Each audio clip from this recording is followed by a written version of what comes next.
बिस्मिल्लाहिर्रहमानिर्रहीम। अस्सलाम वालेकुम। जोग्राफ़िया सेशन की क्लास में आपको खुशामदीद कहते हैं। आज का जो हमारा हासिलात ताल्लुम है वो है चट्टानों की मुख्तलिफ़ किस्मों की शनाख्त करना, कि बच्चा इस काबिल हो कि वो शनाख्त कर सके मुख्तलिफ़ चट्टानों को। तो आज जो हम इस हासिलात ताल्लुम को हासिल करने के लिए ज़्यादातर इन्हिसार करेंगे छोटी छोटी वीडियोस पे या GIFs पे, कि हमारा बच्चा जो है वो विजुअलाइज़ कर सके, वो इमेजिन कर सके उन चट्टानों को, कि जिसके हवाले से हम उसकी शनाख्त करवा लें। सबसे पहले आपने बच्चों से कुछ सवालात पूछने हैं जिसको हम कबलस पढ़ाई के सवालात कहते हैं। सो टीचर्स ने यहाँ पर वीडियो पॉज कर लेनी है और ये सवालात बच्चों से पूछने हैं। तो पहला सवाल है, चट्टान क्या है? क्या आपने अपने माहौल में पाए जाने वाले पत्थरों का बगौर जायज़ा लिया है? क्या आपने कभी चट्टानें देखी हैं? क्या आपने पहाड़ी इलाकों की सैर को गए हुए हैं? और पहाड़ और चोटियाँ कैसे बनती हैं? इस किस्म के सवालात चूँकि उनके रेलेवेंट हैं, तो आप जब भी सवाल करेंगी वो आपको जवाब देंगे। जाहिर सी बात है कि बच्चा छठी क्लास में आ गया है, अब उसने मुख्तलिफ़ चीज़ें देखी हैं, मुख्तलिफ़ चट्टानें देखी हैं, अपने इर्द गिर्द माहौल में उसने मुख्तलिफ़ पत्थर देखे होंगे, तो आपको वो मुख्तलिफ़ जवाबात देगा। आपने बारी बारी बच्चों के जवाबात इकट्ठे करके उसके रैंडम जवाबात जो हैं वो बोर्ड्स पे लिखना शुरू कर देना है। इसके बाद आप बेशक वीडियोस की मदद से, चार्ट्स की मदद से बच्चों को विजुअलाइज़ करवाएं, कि ये जिस तरह मैं विजुअलाइज़ करा रहा हूँ कि ये आप क्या देख रहे हैं, आपके सामने किस चीज़ की ये तस्वीर नज़र आ रही है, ये आप क्या देख रहे हैं। तो बच्चों को आपने इस तरह की विजुअल्स दिखा के उनसे सवालात करने हैं और थोड़े टाइम के लिए 10 सेकंड के लिए इसको छोड़ देना है। यहाँ पर आप लोग देख रहे हैं कि किस तरह लावा फ्लो कर रहा है। जाहिर सी बात है बच्चे जो है वो आपको रिस्पॉन्ड करेंगे कि हाँ मैडम ये हमने देखा है, हाँ सर ये हमने देखा है। कहीं पर उन्होंने वीडियोस में देखा होगा, कहीं पर उन्होंने टीवी में देखा होगा। अब ये जो आपके सामने लावा फ्लो कर रहा है, ये है क्या चीज़? ये असल में मोल्टन रॉक्स हैं, जो माया पत्थर है, ये असल में वो है। तो अब आपके सामने ये एक और विजुअल में सामने रख रहा हूं। इसको अगर आप गौर से देखें और इस पे आप देख रहे हैं कि नीचे से क्या हो रहा है। नीचे से आपके पास इस चैम्बर से जो है लावा आ रहा है, और लावा आने के बाद यहाँ पर ये डिपॉजिट हो जाता है। तो ये जो पत्थर हैं ये किससे बनते हैं? नीचे से लावा आता है और वो लावा जब ऊपर सरफेस पे आ जाता है उसको हम कहते हैं, इन पत्थरों को हम कहते हैं इग्नियस रॉक्स। वो पत्थर जो ज़मीन से मैग्मा आए और ऊपर सरफेस पे लावा की तरह बहे, और वो जब सॉलिडिफाई हो जाए, सख्त हो जाए टेम्परेचर डिफरेंस की वजह से, उन पत्थरों को हम कहते हैं आतिशी चट्टान या इग्नियस रॉक्स। अब आतिशी चट्टान जो है इनमें दो किस्में हैं। एक वो आतिशी चट्टान जो नीचे से मैग्मा चैम्बर से मैग्मा आ रहा हो और यहां पर लावा की शक्ल में वो आपके पास आ जाए और सरफेस के ऊपर, जमीन के ऊपर वो यहां पर सख्त होके चट्टान बन जाए, उसको हम कहते हैं एक्सट्रूसिव इग्नियस रॉक्स। क्या? एक्सट्रूसिव, जो वो आतिशी चट्टान जो सरफेस पे आए। एक्सट्रूसिव उसको इसलिए कहते हैं कि चूंकि वो सतह पर आते हैं, तो उनको हम सतही आतिशी चट्टान कहते हैं। तो उनकी मिसालें आपके सामने मैं रख रहा हूं। रायोलाइट एक पत्थर है और बेसाल्ट एक पत्थर है, कि ये वो एक्सट्रूसिव रॉक हैं जब लावा ऊपर आता है और उस लावे की मदद से जब ऊपर वो लावा आ जाता है और वही लावा जब सख्त होकर पत्थर बन जाता है, तो उनकी ये मिसालें हैं। इसी तरीके से अब यहां पर आप देख रहे हैं, इनको कहते हैं इंट्रूसिव इग्नियस रॉक्स। अब अंदरूनी आतिशी चट्टान, यहां पर आपको नजर आ रहा होगा कि ये लावा फ्लो कर रहा है। ये लावा फ्लो जो है, ये जो लावा फ्लो है, यहां पर आप देख रहे हैं लावा फ्लो कर रहा है। कुछ मैग्मा से ऊपर ये जब आ रहा है तो यहाँ पर ये लावा सरफेस पे आ जाता है। ये जो पत्थर है ये तो आपके पास एक्सट्रूसिव हो गए, जो बैरूनी आतिशी चट्टान है या सतही आतिशी चट्टान है। लेकिन कुछ आपको नजर आ रहा है कि जमीन के अंदर ही वो पत्थर बन रहे हैं। जो जमीन के अंदर जो मैग्मा है वो नीचे सख्त होके वहां पर ही रह जाता है, बाहर सतह पे नहीं आता। तो उसको, उस लावे को हम कहते हैं कि ये जब सख्त हो गया, जो पत्थर बन गया, उसको हम कहते हैं इंट्रूसिव आतिशी चट्टान। क्या? इंट्रूसिव आतिशी चट्टान। उसकी मिसालें आपके पास हैं ग्रेनाइट, उर्दू में उसको ग्रेनाइट भी कहते हैं, और गैब्रो।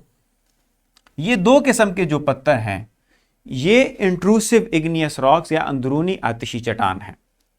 अब ग्रेनाइट को आपने देखा होगा कि घरों में टाइल की मदद की वजह की उसके में भी यूज़ होता है। होटलों में भी आपने देखा होगा कि टाइल्स की शक्ल में ग्रेनाइट यूज़ होता है। तो ये वो ग्रेनाइट पत्थर है जो ज़मीन के सतह के ऊपर नहीं बल्कि अंदरूनी ज़मीन जो लावा है वो ठंडा होकर जो पत्थर बनाता है उसको हम इंट्रूसिव इग्नियस रॉक या अंदरूनी आतिशी चट्टान कहते हैं।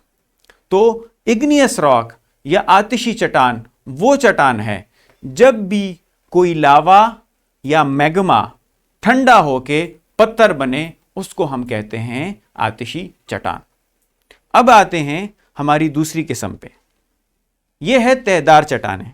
अब यहां पर आप देखें, इस पहले विजुअल में आपको नजर आ रहा होगा कि यहां पर यह पत्थर जो है ये यहां से टूट रहा है, टूट के नीचे जो है ट्रांसफर हो रहा है, इसको कहते हैं वेदरिंग। और यहां पर ये नीचे इरोड होके नीचे गिर रहा है। तो कोई भी पत्थर जब वो टूटे और वो अपनी जगह से अलहदा होके टुकड़ों में तकसीम हो जाए और उसके बाद आप इस दूसरी विजुअल्स की तरफ आए, यहां पर वही पत्थर नीचे समंदर में आ जाता है दरिया के मदद से और यहां पर नीचे तह में बैठ जाता है, कंपैक्ट हो जाता है और इसकी सीमेंटिंग हो जाती है। तो यहां पर जो तहदार चट्टानें बनती है, क्योंकि ये लेयर्स फॉर्म में होती है इसलिए इसको तहदार कहते हैं कि इसकी तह बन जाती है, इसलिए उसको तहदार चट्टानें कहते हैं। तो सेडिमेंट्री रॉक्स या तहदार चट्टानें वो चट्टानें होती हैं कि कोई भी पत्थर हो, वो पत्थर टूट जाए और उसको कोई भी एजेंट, खा वो हवा हो, खा वो पानी हो, वो उसको ले जाए और कहीं और जगह पे उसको डिपॉजिट कर दे, उसको वहां पर मुंजमिद कर दे, तो वो जो पत्थर हैं उसको हम कहते हैं तहदार चट्टानें। अब यहां पर आप देख रहे हैं एक विजुअल आपके सामने है, ये बादल आ गए। अब ये बादल यहां पर बरस रहे हैं, ये बादल यहां पर बरस रहे हैं। इस बरसने के साथ ये पानी नीचे आ रहा है, लेकिन ये पानी अपने साथ पत्थर भी तोड़ के ला रहा है। ये पत्थर जब यहां पर आके यहां पर पहली लेयर इसने बनाई, ये पर्पल कलर की जो आपको नजर आ रही है, उसको नाम दिया गया ए। फिर वक्त के साथ मुसलसल फिर बारिश होती गई, फिर वो पत्थर साथ लाता गया, फिर वो पत्थर साथ ला के यहां पर आप देख रहे हैं कि दूसरी आपके पास लेयर बन गई है, इसको इन्होंने नाम दिया बी लेयर। फिर मुसलसल बारिश हो रही है, तो इस तरीके से यहां पर 3 लेयर्स बन जाएंगी, लेयर ए, लेयर बी और अब ये लेयर सी। तो आपको नजर आ रहा है कि चूंकि ये एक लेयर फॉर्म में है ये पत्थर, और यहां पर कंपैक्शन और सीमेंटेशन की वजह से ये बन जाते हैं, तो इनको कहते हैं तहदार चट्टानें। इसकी मिसालें आपको इस तरह नजर आ रही होंगी। जब आप हिली एरियाज में जाते हैं तो आपको मुख्तलिफ लेयर्ड रॉक्स नजर आती हैं, मुख्तलिफ लेयर्ड रॉक्स। पहाड़ों की तरफ हिल स्टेशन पे जाएं तो ये जो लेयर्ड रॉक्स होती हैं ये असल में सेडिमेंट्री रॉक्स या तहदार चट्टानें हैं।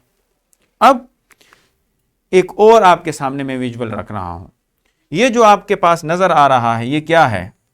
लाइमस्टोन, जिसको हम चूने का पत्थर भी कहते हैं, और ये है सैंडस्टोन।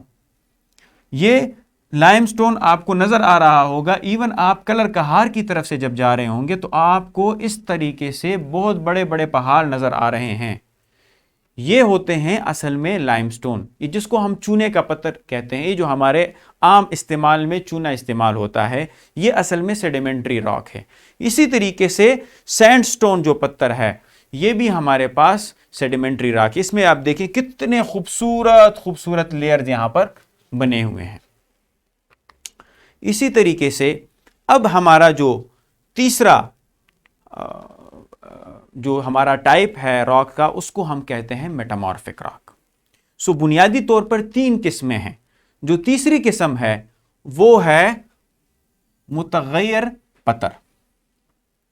अब मेटामॉर्फिक रॉक वो पत्थर हैं कि आप इस विजुअल को देखें कि किस तरीके से यहां पर एक सैंडविच को प्रेस किया जा रहा है। अभी मैं इसको चलाऊंगा तो आपने अपने क्लासरूम में ये एक्टिविटीज परफॉर्म करनी है बच्चों के साथ, और यहां पर एक सरगर्मी के बाद इसको पॉज करके फिर दूसरी सरगर्मी पे जाएं। अब तीसरी टाइप पे जब हम आते हैं तो हमें नजर आता है कि आपके सामने मैंने एक विजुअल रखा है कि आप एक सैंडविच जो है यहां पर बन रहा है, और उस सैंडविच को जो ही प्रेस किया जाता है, जो ही सैंडविच को प्रेस किया जाता है, ये देख रहे हैं आप, यहां पर इससे पनीनी सैंडविच बन जाता है जिस पे लेयर्स बनती हैं। अब ये क्या हुआ, उस पे प्रेशर पड़ा, टेम्परेचर बढ़ गया, तो उस पे मुख्तलिफ लाइंस आ गई, उस पे प्रेशर बन के वो थोड़ा सा सुकड़ गया। इसी तरीके से जो मेटामॉर्फिक रॉक्स हैं वो इसी तरीके से बनती हैं। इसमें देखें ऊपर से पत्थरों का प्रेशर आ जाता है, जो ही पत्थरों का प्रेशर आ जाता है, ये विजुअल आपको नजर आ रहा है, यहां पर ये जो है सुकड़ जाते हैं। और स्लेट एक किस्म की पत्थर है जिसको हम मेटामॉर्फिक रॉक कहते हैं। इसमें आप देख रहे हैं मुसलसल ऊपर से प्रेशर आ रहा है, उस प्रेशर की वजह से इसमें जितने भी मिनरल्स होते हैं वो मिनरल जो है वो सुकड़ रहे हैं, वो अपनी शेप जो है वो अलाइन कर रहे हैं, एक सीध में कर रहे हैं। तो जब भी टेम्परेचर और प्रेशर की वजह से कोई भी पत्थर हो, उसकी अपनी मिनरोलॉजिकल चेंजेस उसमें आए, उसके मिनरल चेंज हो, उनको हम कहते हैं मेटामॉर्फिक रॉक। अब ये मेटामॉर्फिक रॉक या मुतगय्यर पत्थर जो है ये कहां बनते हैं, ये जमीन के सरफेस के अंदर बनते हैं, क्योंकि ऊपर से प्रेशर आता जाता है आता जाता है। अगर सपोज करें जिस तरह मैंने आपके सामने सेडिमेंट्री रॉक रखा था, थोड़ा सा पीछे जाते हैं, ये क्या है, ये यहां पर लेयर्स बन जाती है ना, ये लेयर्स मुसलसल चूंकि नीचे इसलिए जाएंगी कि ऊपर जो है मुसलसल और लेयर्स इसके ऊपर आ रही हैं, यहां पर इसके ऊपर और लेयर्स आ रही हैं। जब ये और लेयर्स आती हैं तो ये मुसलसल ये लेयर्स नीचे की तरफ जाती हैं। जो ही ये नीचे की तरफ जाती हैं, इस पे टेम्परेचर और प्रेशर बढ़ता है। पर किलोमीटर सब सरफेस में 25 डिग्री सेंटीग्रेड बढ़ता है, और जाहिर सी बात है टेम्परेचर के साथ साथ ऊपर प्रेशर भी बढ़ता जा रहा है। तो जिस तरह आपने शक्ल देखी कि वो रॉक जो थे, वो पत्थर जो थे, उसकी शक्ल बिगड़ गई थी, तो वो पक गए थे असल में। तो उस पकने की वजह से, जिस तरह आप लोगों ने देखा होगा ईंटों के भट्टे होते हैं, ईंटों के भट्टे में क्या होता है कि आप जो है मड दे देते हैं उसको, वो वहां पर रख लेता है, वहां पर एक सख्त किस्म की ईंट बन जाती है। इसी तरीके से जो तेदार चट्टानें हैं या इग्नियस रॉक है, वो उस टेम्परेचर और प्रेशर की वजह से उनकी शक्ल चेंज हो जाती है, और उसको हम कहते हैं मेटामॉर्फिक रॉक। अब आप यहां पर एक और विजुअल में आपके सामने रखता हूं, ये आप देखें। इसी तरीके से ये देख रहे हैं, ये एक इग्नियस रॉक का टुकड़ा था, ये नीचे ऊपर से प्रेशर आता गया, ऊपर और लेयर्स डिपॉजिट होते गए सेडिमेंट्री रॉक्स के, और ये नीचे इसकी इस तरह की शक्ल बन गई, मुख्तलिफ लेयर्स बन गई। ये देखें दोबारा से ऊपर इस पे मुसलसल प्रेशर आ रहा है, ये डिफॉर्म होकर इसकी शक्ल भी बिगड़ गई, और ये आप देख रहे हैं यहां पर एक पूरा विजुअल मैंने आपके सामने रखा है। ये सीधी लकीरें थी इसमें, लेकिन ये जिग-जैग हो गई हैं। क्यों? ये जिग-जैग नेचर जो है ये आपको बता रहा है कि क्या हुआ है, इस पे टेम्परेचर और प्रेशर बढ़ा है। इस टेम्परेचर और प्रेशर की वजह से इसकी शक्ल चेंज हुई है। तो हमारे पास जो मिसालें हैं, मार्बल कौन सा पत्थर है, ये एक मेटामॉर्फिक रॉक है। अब ये बनता कैसे, ये असल में है क्या चीज, ये चूने का पत्थर है। ये असल में वही चूने का पत्थर है, लेकिन टेम्परेचर और प्रेशर, चूंकि वो तो मैंने कहा था सेडिमेंट्री रॉक था, तेदार चट्टान थी, लेकिन इतना प्रेशर और टेम्परेचर बढ़ गया कि इसकी शक्ल ही चेंज हो गई, और ये आपको स्लैब्स नजर आ रहे हैं, ये पहाड़ है किसका? मार्बल का। और मार्बल कहाँ यूज होता है? ये साथ वाली पिक्चर देखें, हमारे घरों में, वॉशरूम्स में, हमारे कमरों में ये जो मार्बल यूज होता है ये असल में मेटामॉर्फिक रॉक है। इसी तरीके से दो और मेटामॉर्फिक रॉक, एक है स्लेट्स जो ग्रेवयार्ड्स में यूज होती हैं, ग्रेव स्टोन इसको कहते हैं, या छतों में इस्तेमाल होता है। इसी तरीके से टाल्क है। ये दोनों क्या है? ये मेटामॉर्फिक रॉक है। अब टाल्क जो है उसको मुख्तलिफ प्रोडक्ट्स में इस्तेमाल किया जाता है एज अ टाल्कम पाउडर। सो जब आप इस लेक्चर के लिए आ रहे हो तो आपके पास ये मुख्तलिफ रॉक्स के होने चाहिए आपके पास पीसेस, कि आप वहाँ पर चूने का पत्थर बच्चों को दिखाएं, वहाँ पर टाल्क आप दिखाएं, इसी तरीके से आप स्लेट वहाँ पर दिखाएं और इसके अकॉर्डिंगली आप वहाँ पर एक्टिविटीज़ परफॉर्म करें। लेकिन साथ साथ आपको ये पता होना चाहिए कि इस मॉडर्न दौर में बच्चों को विजुअल्स दिखाना बहुत ज़रूरी है। जिस तरह मैंने यहाँ पर आपको 3 मुख्तलिफ चट्टानों के विजुअल्स दिखाए कि कॉन्सेप्ट बच्चे का क्लियर हो, तो आपने पॉज करके इस तरह के विजुअल्स बच्चों को दिखाने हैं। अगर क्लासरूम में मल्टीमीडिया या स्क्रीन नहीं है, बेशक अपने मोबाइल में 5-5, 6-6 बच्चों के ग्रुप्स बना के आप ये विजुअल्स दिखाते जाएं। इन द सेम वे इसका इस्लामी नुक्ता नज़र, जिस तरह हमारे हर वीडियो में हम आपको इस्लामी नुक्ता नज़र भी बयान करते हैं उस हासिलात ताल्लुम, तो यहाँ पर एक खूबसूरत कुरान की सूरह बकरा की आयत है कि फिर उसके बाद भी तुम्हारे दिल सख्त हो गए, चुनांचा वो सख्ती में पत्थरों जैसे हो गए हैं। अब सख्ती का जो जिक्र किया गया है उसको रेलेवेंट किया गया है पत्थरों से, या उनसे भी ज्यादा सख्त हो चुके हैं, इसलिए कि बेशक पत्थरों में बाज तो ऐसे भी हैं जिनसे नहरें फूट निकलती हैं, और यकीनन उनमें से बाज वो पत्थर भी हैं जो पट जाते हैं तो उनसे पानी उबल पड़ता है, और बेशक उनमें से बाज ऐसे भी हैं जो अल्लाह के खौफ से गिर पड़ते हैं। अफसोस तुम्हारे दिलों में इस कदर नरमी, खुस्तगी और शाइस्तगी भी नहीं रही, और अल्लाह तुम्हारे कामों से बेखबर नहीं। तो हमने यहां पर देखा कि किस तरीके से पत्थरों को यहां पर कुरान में उसके कॉन्सेप्ट को बयान किया गया है कि किस तरह वो टूट जाते हैं, किस तरह वहां पर वो पानी के एक्वेफर वहां से निकलते हैं। सो आज की जो हमारी हासिलात ताल्लुम का वर्कशीट होगा, ये वर्कशीट आपने प्रिंट करके अपने क्लासरूम में बच्चों से करवानी होगी। आपने उनको मुख्तलिफ तस्वीर दे के उनसे पूछना है कि इसमें बताए कि इसमें सेडिमेंट्री, इग्नियस और मेटामॉर्फिक रॉक्स कौन कौन से हैं, तयदार चट्टानें, आतिशी और मुतगय्यर पत्थर कौन कौन से हैं। इसी तरीके से जो आपका घर का काम है आपने बच्चों को देना है कि वो अपने गिरदो नवा में देखें कि इन 3 किस्म की चट्टानों के इस्तेमाल जो है वो कहाँ कहाँ पर हो रही है, उसकी फहरिस्त बनाएं। जिस तरह रोड्स में हमारा सेडिमेंट्री रॉक यूज़ होते हैं एज आ क्रशिंग मटेरियल, इस तरीके से मार्बल है, इस तरीके से हर जगह पे क्लास में चौक यूज़ होता है, वो सेडिमेंट्री रॉक है। बच्चों को कहें कि आप एनालाइज करें कि आपके इर्द गिर्द गिरदो नवा में ये पत्थर कहाँ कहाँ इस्तेमाल हो रहे हैं, उसकी लिस्ट बनाएं। तो आज के लेक्चर के लिए बहुत शुक्रिया। See you in the next class.